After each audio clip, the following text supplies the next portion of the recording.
Good morning student, मैं हूं आपका मैथ्स टीचर विवेक मेवाड़ा। बेटा, हमने चैप्टर नंबर 1 सेट, इसके बारे में अभी तक क्या क्या पढ़ लिया। सेट्स की डेफिनेशन क्या होती है हम पढ़ चुके हैं। सेट कितने टाइप के होते हैं, सॉरी सेट को किस तरह से रिप्रेजेंट किया जाता है, रोस्टर फॉर्म और वो सेट बिल्डर फॉर्म, ये भी पढ़ा दिया मैंने आपको। सेट कितने टाइप के होते हैं मैं आपको ये भी एक्सप्लेन करके आ चुका हूँ कि सेट को कितने टाइप से रिप्रेजेंट किया जाता है। आज हम पढ़ेंगे सेट्स के ऑपरेशन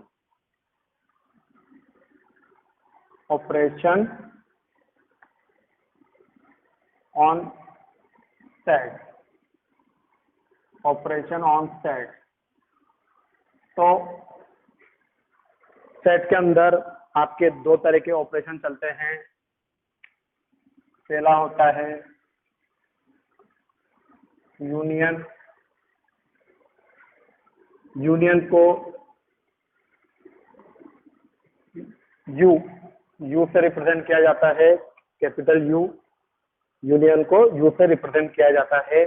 अब मैं जो बोल रहा हूँ उसको आपको नोट डाल के लिखना है कि यूनियन की डेफिनेशन लिख लीजिए। एक तरह से यूनियन की डेफिनेशन लिख लीजिएगा आप। मैं जो बोल रहा हूँ उसको नोट डाल के लिख लीजिएगा। सेट ए और सेट बी के सभी एलिमेंट, सेट ए और सेट बी के सभी एलिमेंट को यूनियन में लिखा जाता है, लेकिन जो कॉमन एलिमेंट हो उसको एक बार लिखते हैं। तो क्या डेफिनेशन लिखोगे? सेट ए और सेट बी के सभी एलिमेंट्स को और जो चीज कॉमन हो उसको एक बार यूनियन के अंदर लिखा जाता है। तो मैं आपको इसका एक एग्जांपल समझाता हूँ। सपोज कर लीजिए मैंने कोई सेट ए सपोज करा, तो सेट ए हुआ 2 4 6 8, 2 4 6 8 और सेट बी लेता हूं मैं यहाँ पर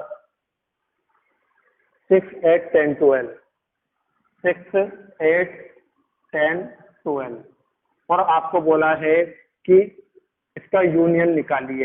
तो कैसे लिखोगे? A union B. आपको क्या बोला है? ए और बी का यूनियन फाइंड करो क्वेश्चन में। अगर इस तरह से बोला है तो आप क्या करोगे? सेट ए और सेट बी के सभी एलिमेंट, लेकिन जो चीज कॉमन हो वो एक बार। तो पहले कॉमन का देख लो कौन कौन से। दोनों में 6 और दोनों में 8 कॉमन है। तो कॉमन को पहले से ही अलग करके रख लो, क्योंकि उसको हमको एक बार लिखना है। तो सेट ए और सेट बी के सभी एलिमेंट, तो देखिए एक तो सबसे पहले क्या आ रहा है 2, 2 के बाद क्या आ रहा है 4, इसके बाद क्या आ रहा है 10, 10 के बाद क्या दिख रहा है 12। तो सेट ए और सेट बी के सभी एलिमेंट, मैंने जो डेफिनेशन बोली है उसी को फॉलो कर रहा हूँ। सेट ए और सेट बी के सभी एलिमेंट और जो चीज दोनों में कॉमन हो वो एक बार। अब 6 दोनों में एक बार कॉमन दिख रहा है और 8 भी दोनों में कॉमन दिख रहा है। तो आपका ए यूनियन बी क्या बना? तो आपका ए यूनियन बी बन गया 2 4 6 8 10 12, 2 4 6 8 10 12। तो इस तरह से आपको यूनियन का ऑपरेशन अप्लाई करना है कि यूनियन किस तरह से होता है। अब इसका सेकंड ऑपरेशन आता है आपके, सेकंड ऑपरेशन आता है इंटरसेक्शन। इंटरसेक्शन को उल्टे यू से रिप्रेजेंट करते हैं, यूनियन को सीधे यू से और इंटरसेक्शन को उल्टे यू से। इसकी डेफिनेशन आप क्या लिखोगे? इंटरसेक्शन की इसकी डेफिनेशन लिख लीजिएगा आप। सेट ए और सेट बी में जो एलिमेंट कॉमन होता है उसको हम इंटरसेक्शन से रिप्रेजेंट करते हैं। सेट ए और सेट बी में जो एलिमेंट कॉमन दिखता है उसको हम इंटरसेक्शन से रिप्रेजेंट करते हैं। तो इसका भी मैं आपको एक एग्जांपल देना चाहूंगा। मैं वही एलिमेंट लूंगा जो मैंने पिछले क्वेश्चन में लिए थे, 2 4 6 8। ये सेट ए के एलिमेंट है और सेट बी के ले लो 6 8 10 12, 6 8 10 और 12। तो अगर आपसे बोला कि ए इंटरसेक्शन बी फाइंड करो, ए इंटरसेक्शन बी फाइंड करो, तो आपको इसकी डेफिनेशन को मैंने क्या लिखाया है कि दोनों ही सेट में जो एलिमेंट कॉमन होता है वो इंटरसेक्शन होता है। तो देखिए सेट ए और सेट बी में कॉमन एलिमेंट क्या दिख रहा है 106 और एक क्या दिख रहा है 8, तो ये इसका इंटरसेक्शन हो गया। यूनियन की डेफिनेशन मैंने आपको बताई है, ए और बी के सभी एलिमेंट और जो चीज कॉमन हो वो एक बार। इंटरसेक्शन की डेफिनेशन मैंने आपको क्या लिखाई है, सेट ए और सेट बी में जो चीज कॉमन दिखे बस वही एलिमेंट। तो ये आपके दो ऑपरेशन हैं, यूनियन और इंटरसेक्शन। अब इसके अलावा मैं आपको दो ऑपरेशन और बताऊंगा, एक यूनियन का हो गया, एक इंटरसेक्शन का हो गया। अब एक आता है आपका डिफरेंस ऑफ सेट। क्या आया थर्ड, डिफरेंस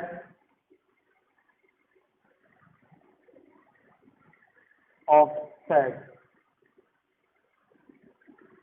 डिफरेंस का मतलब दो सेट का डिफरेंस। अब चाहे वो a माइनस बी हो, चाहे वो b माइनस ए हो,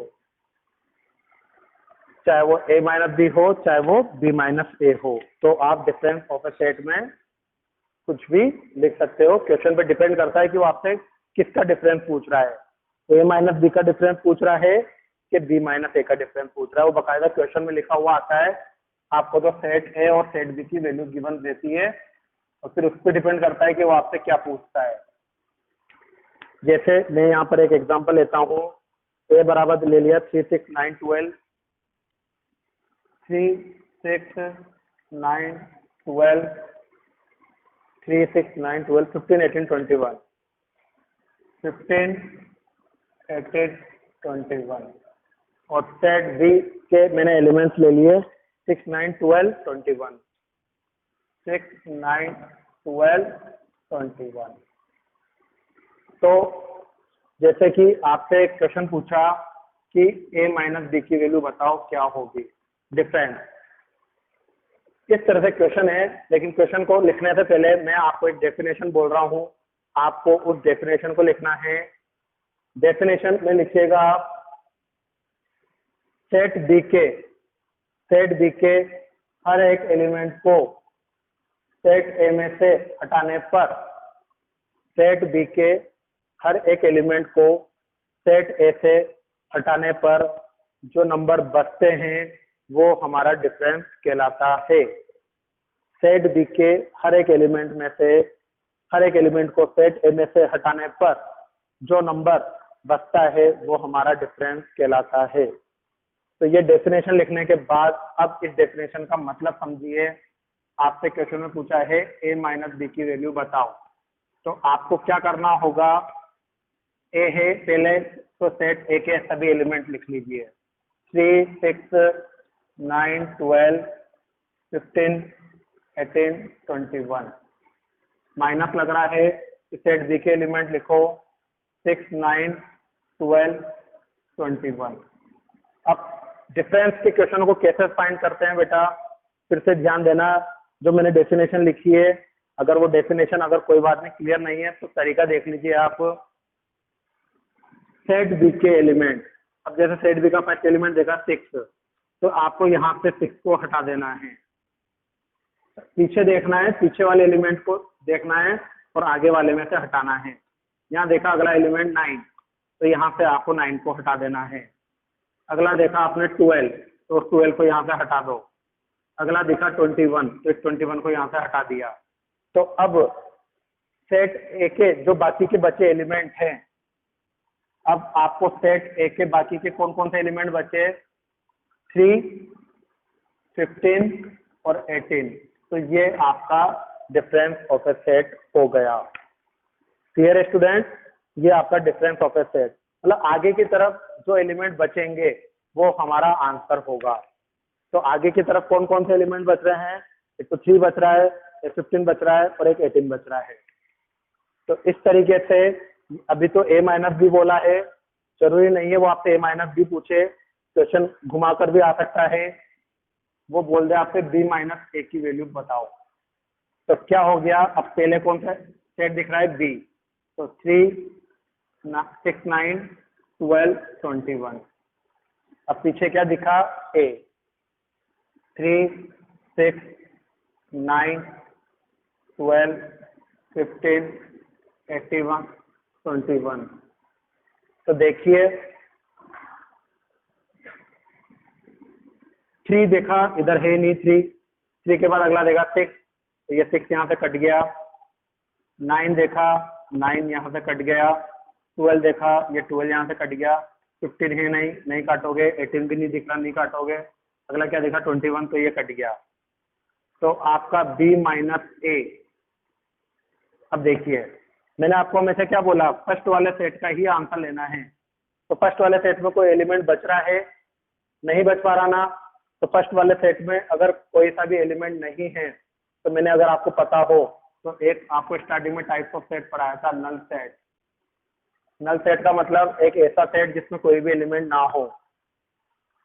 तो इस फर्स्ट वाले में हमारे पास कोई भी एलिमेंट नहीं बचा, तो मैंने नल सेट का आपको सिंबल भी बताया था 5। तो आप क्या लिखोगे? B माइनस ए की वैल्यू क्या आई? 5, क्योंकि फर्स्ट वाले सेट में कोई सा भी एलिमेंट नहीं बच रहा है। अगर कोई भी एलिमेंट नहीं बचता तो उसको 5 से रिप्रेजेंट कर देते हैं। 5 का मतलब होता है कि कोई भी एलिमेंट उस सेट के अंदर नहीं है। तो इस तरह से आपको डिफरेंस ऑफ ए सेट के क्वेश्चंस को करना है। ओके बेटा, अभी बस मैं आपको इन सभी की डेफिनेशन बता रहा हूँ, इनों से रिलेटेड एग्जाम्पल दे रहा हूँ। उन एग्जाम्पल को देखकर अगर हो सके तो आप बुक के क्वेश्चन सोल्व करिएगा, वरना मैं आपको खुद इसके क्वेश्चन सोल्व कराऊंगा। बस मैं अभी सभी को पढ़ा रहा हूँ, एक तरह से नॉलेज दे रहा हूँ। नॉलेज देने के बाद हम क्वेश्चंस को आगे सोल्व करेंगे। Okay, goodbye students, have a nice day.